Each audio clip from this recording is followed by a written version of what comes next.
सी झपकी सी आई, नींद सी आ गई।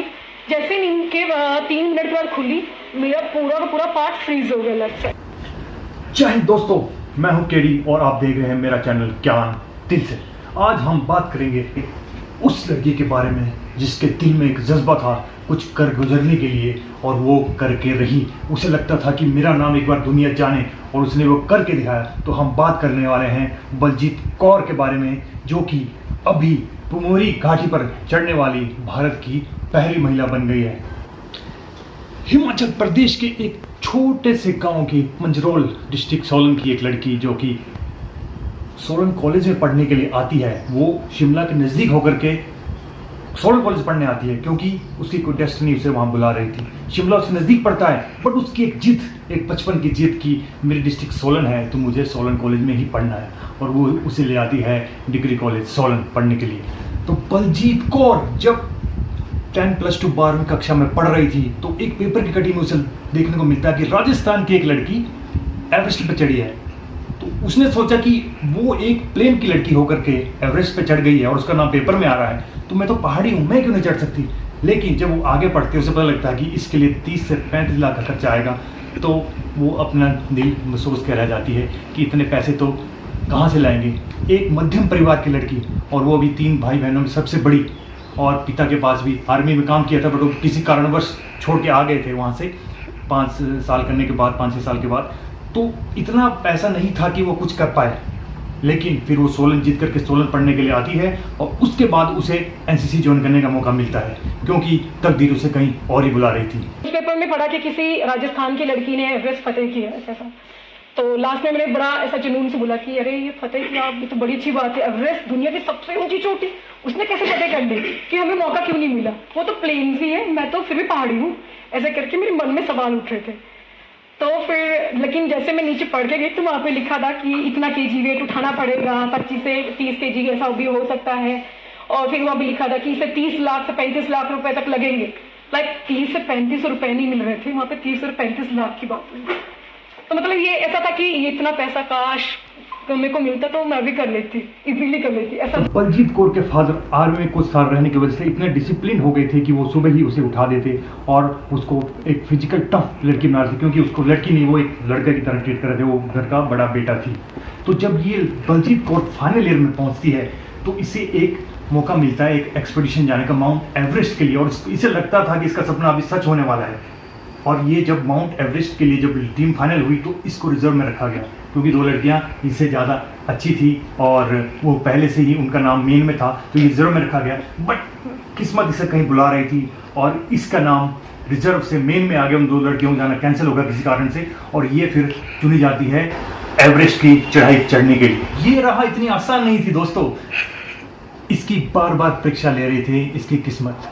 ये जब जाती है तो साथ में एक एनसीसी जो अफसर होती हैं लेडी टीचर, वो भी इनके साथ जाती हैं और इनका टिकट कंफर्म नहीं होता। दिल्ली से दार्जिलिंग जाना ट्रेनिंग के लिए, लेकिन कंफर्म नहीं होता। और इनकी जो मैडम साथ में गई थी वो बोलती है कि बेटा चलो वापस चलते हैं, अभी किस्मत में कुछ और है। लेकिन नहीं, इसने जिद की कि जाएंगे जाएंगे। किसी तरह ये पहुँचते हैं अम्बाला, अम्बाला से दिल्ली, और दिल्ली से ये पहुँचते हैं दार्जिलिंग, और फिर वहाँ होती है इसकी ट्रेनिंग शुरू। अब किसी तरह ये 40 से 20, 20 से 10 सेलेक्ट होते होते ये लोग फाइनल लिस्ट में नाम आता है और ये चढ़ने लगते हैं माउंट एवरेस्ट की चढ़ाई।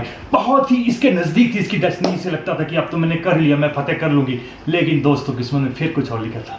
2016 में ये इसके बाकी लड़कियाँ सबमिट कर गई एवरेस्ट को, लेकिन ये नहीं कर पाई, और 300 मीटर पहले ही इसका कुछ टेक्निकल खराबी आ जाती है। इसके जो ऑक्सीजन जो मास्क जो इसने लगा रखा था उसमें कुछ टेक्निकल खराबी आ जाती है और ये गिर जाती है, और इसे एक बार लगता है कि मेरी ज़िंदगी खत्म है, मैं कुछ नहीं कर पाऊंगी। लेकिन फिर इसे याद आता है कि मेरे माँ बाप का सपना मुझसे जुड़ा है और मुझे ज़िंदगी में कुछ ना कुछ करना है, और ये फिर से पूरी जी जान से कोशिश करती है अपने आप को बचाने के लिए, अपने आप को जिंदा रखने के लिए। ये देखिए कमी कहाँ रख दी थी मैंने, ट्रेनिंग में तो पूरा था, सब कुछ था, तो फिर ये क्यों गुस्सा आ रहा था। क्योंकि हुआ क्या, उसके बाद सब लड़कियों में सबमिट हो गया और मैं सबमिट के ठीक 300 मीटर नीचे से वापस आ गई। किस लिए आई? अगर बीमार हुई होती तो मैं मान जाती, सेटिस्फाइड रहती कि बीमार थी, तब मेरे लिए माउंटेन बनी नहीं है। लेकिन प्रॉब्लम ये कि टेक्निकल प्रॉब्लम थी, और हमें पहले बताया गया था कि मास्क चेक कर लेना, ये कर लेना, वो कर लेना, लेकिन फिर भी वो प्रॉब्लम हो गई। वहाँ पे मेरा मास्क ब्लॉक हो गया, मुझे ऑक्सीजन नहीं आई, मेरी पूरी बॉडी ठंडी पड़ गई एंड मैं लेफ्ट साइड गिर गई। आई थिंक 2 या 3 मिनट लगे होंगे, मेरे को एक नींद सी झपकी सी आई, नींद सी आ गई। जैसे नींद के 3 मिनट के बाद खुली, मेरा पूरा का पूरा पार्ट फ्रीज हो गया लेफ्ट साइड, लाइक ऐसा ये मूव नहीं कर रहा है। देन मैं बोल रही हूँ ये तो कट गए, क्योंकि ऑब्वियसली जब आपका वहाँ पे क्या होता है ज़्यादा कोल्ड की वजह से फ्रॉस्ट बाइट वगैरह के इंजरी होने के चांसेस होते हैं। तो आई थॉट कि मेरे पाँव के उंगलियाँ कट गई, हाथ की उंगलियाँ कट गई, और अब तो ये एक्सपर्टीज है, मैं मर जाऊँगी, ऐसा कि ये तो हो गया। नींद भी आ गई, क्योंकि ये हमें पहले बताया गया था ट्रेनिंग में, इतनी हार्ड ट्रेनिंग हमें दी गई थी एनसीसी से कि उन्होंने पहले बताया था कि आपके साथ ऐसा ऐसा होगा। तो मैं पहले से प्रिपेयर थी कि ये मेरे साथ होने वाला है और मुझे क्या करना है। तो लाइक मेरे एक उस्ताद थे, उन्होंने मुझे बताया कि जब भी ऐसा हो तो तूने कदम ताज शुरू कर देना। ताज शुरू कर दिया, हाथ मूव करना शुरू कर दिया। मैं हाथ जैसे ही बंद करूँ मुझे पेन होना स्टार्ट हो जाए। वो पेन इतना कि मैं सहन नहीं हो रहा, लेकिन मैंने आंखें बंद करी टाइटली और मैं इसको हिला रही हूँ कि नहीं ये तो ठीक करना है, जिससे भी करना है अब भी करना है।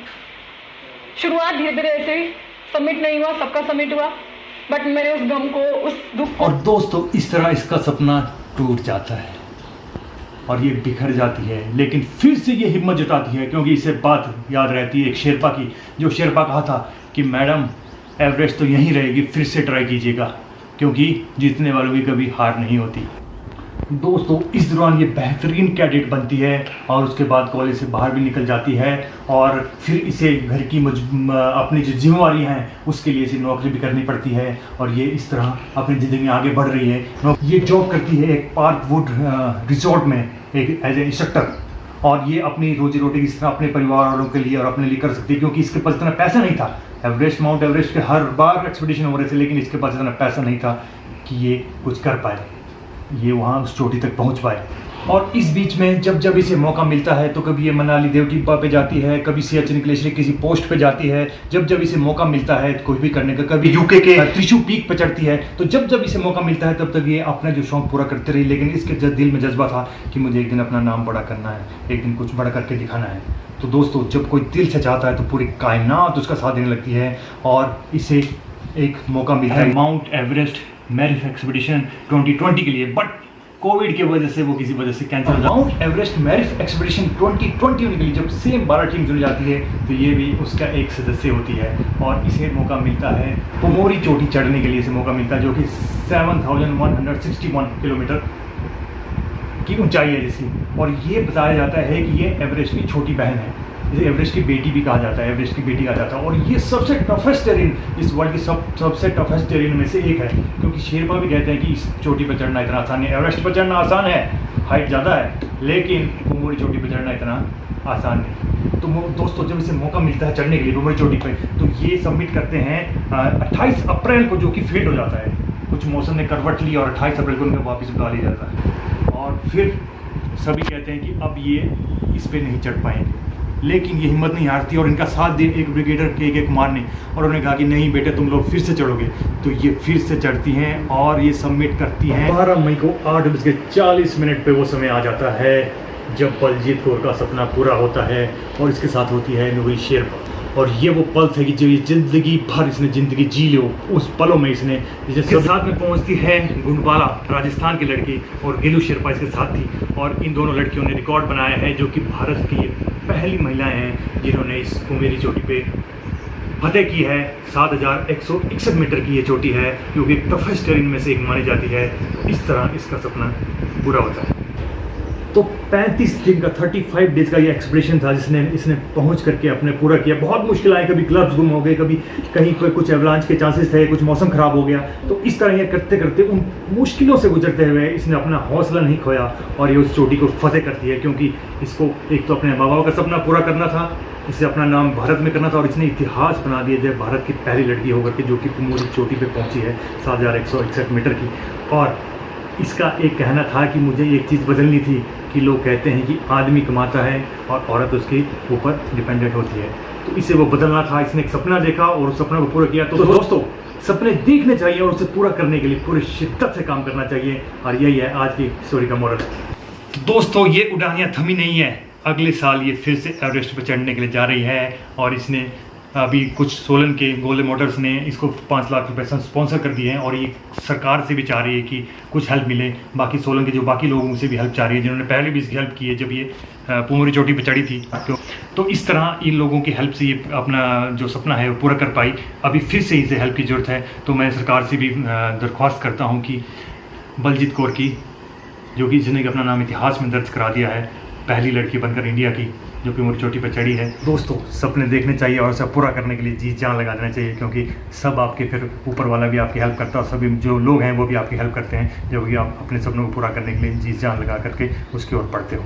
तो देखते रहिए हमारी वीडियो, आगे भी सब्सक्राइब नहीं किया सब्सक्राइब कीजिए। जय हिंद, जय भारत।